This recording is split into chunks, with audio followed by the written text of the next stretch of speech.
टाळकरी पसायदानाचा शेवट काय? तुमचा काय संबंध? इथंच झालं, त्यांनी सांगून टाकलं सुक्या झाला. असंच झालंय सगळं. टिपक्याचा गण लावूनच देव बुडवला लोकांनी. अजून काहीच करत नाही लोक. अजून एकाही बाईला कीर्तनात बसलेल्या माहित नाही का मुक्ताबाईचा जन्म घटस्थापनेच्या दिवशी झालाय.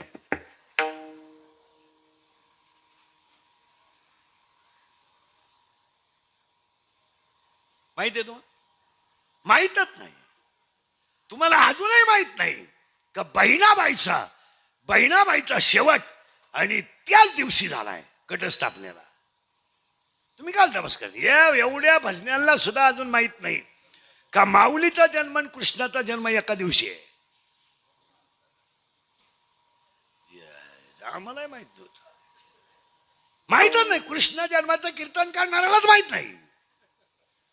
माऊलीचा जन्म आणि कृष्णाचा जन्म एका दिवशी आहे, एका वेळास आहे. त्यांचे जन्म सांगू का पडत जाऊ? सांग का 2 मिनिटात? अरे सांगू का पडत जाऊ? तुम्ही तर काहीच बोला. सांगू. दादाचा जन्म आहे सोमवारी, माऊलीचा जन्म आहे गुरुवारी, काकाचा जन्म आहे रविवारी, मुक्ताबाईचा जन्म आहे शुक्रवारी. यांच्या तिथी ऐका. दादाचा जन्म आहे आणि कोणत्या टाळकऱ्यानं मला निवृत्तीनाथाच्या जन्माची तिथी सांगा.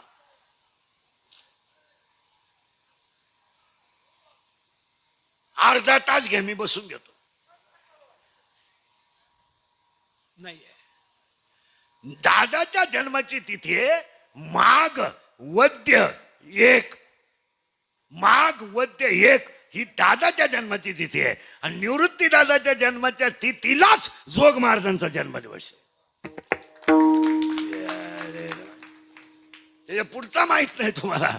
जोग महाराजांचा जन्मदिवस माघ वद्य 1ला आहे, निवृत्ती दादाचा जन्म माघ वद्य 1ला आहे आणि जगन्नाथ पवारांचा जन्म माघ वद्य 1ला आहे.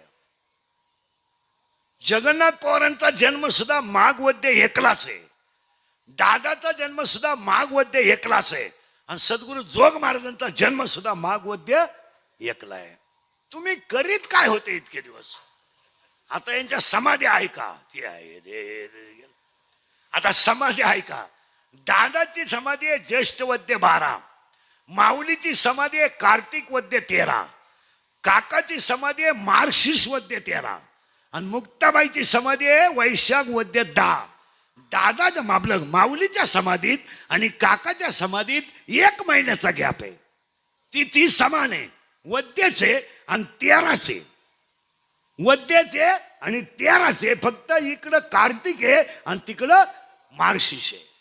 नामदेव महाराजांचा जन्म सुद्धा रविवारीच आहे.